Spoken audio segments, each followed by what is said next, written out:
नमस्कार, टीवी 45 का digital platform देख रहे हैं आप। मैं हूं आपके साथ सृष्टि। देश के कोने कोने में आज वट सावित्री का जो पर्व है उसको बड़े धूमधाम से और हर्षोल्लास के साथ सभी स्त्रियों ने मनाया।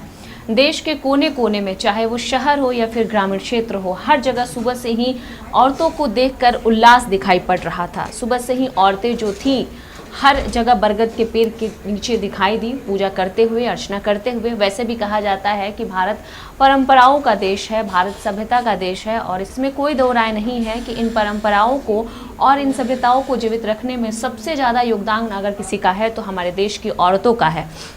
ऐसे ही नहीं कहा गया है कि एक औरत आंचल में दूध और आंखों में पानी लेकर एक शिशु के ऊंचे भविष्य की कामना कर सकती है, तो औरत चाहे तो क्या कुछ नहीं कर सकती।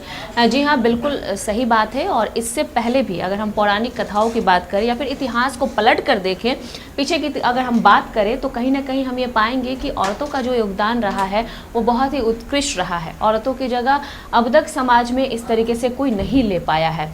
कहते हैं कि औरत अगर ठान ले तो वो कुछ भी कर सकती हैं। बिल्कुल वैसे ही कथा है सत्यवान की और सावित्री की। कहा जाता है कि सावित्री के जब पति सत्यवान की मृत्यु हो गई थी, उस मृत्यु को उस औरत ने टाल कर फिर सत्यवान की जो प्राण थे उसको वो वापस लेके आई और उसी कथा को आधार मानकर लोग वट सावित्री की पूजा करते हैं। तो कह सकते हैं कि अभी फ़िलहाल हम झारखंड से आपको ये खबर बता रहे हैं। तो झारखंड के भी कई सारे ज़िलों में, खासकर रांची में हर वट के पेड़ के नीचे औरतों की लाइन लगी रही। सुबह से ही औरतें पूजा अर्चना करते हुए दिखाई पड़ी, बिल्कुल सजी धजी, बिल्कुल दुल्हन के रूप में सारी औरतें सजी हुई थी। और देश के कोने कोने की अगर हम बात करें तो वो दिल्ली हो, कलकत्ता हो या फिर लखनऊ हो, रायबरेली हो या फिर बिहार झारखंड का कोई भी जगह हो, हर जगह ठीक इसी तरीके का उत्साह और उल्लास औरतों के बीच में देखने को मिला। उमंग भी कुछ ऐसा ही देखने को मिला।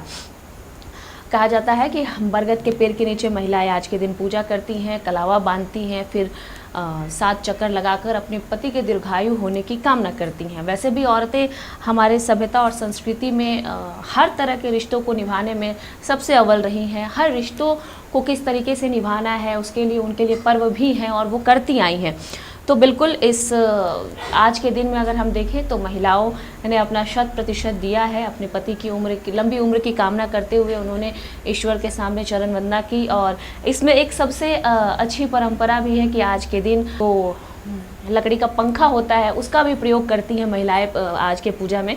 तो कई सारी महिलाएं ये भी करती हुई दिखाई दी। तो इसमें कोई दो राय नहीं है कि महिलाएं जो हैं हमारे भारत की संस्कृति को और हमारी सभ्यता को बहुत ही खूबसूरत बनाती हैं। महिलाएं एक अलग पक्ष हैं जो भारत की विविधता में एकता का जो संदर्भ है उसमें कहीं ना कहीं फिट बैठती हुई मालूम पड़ती हैं। तो वट सावित्री की आप सभी को ढेरों शुभकामनाएं।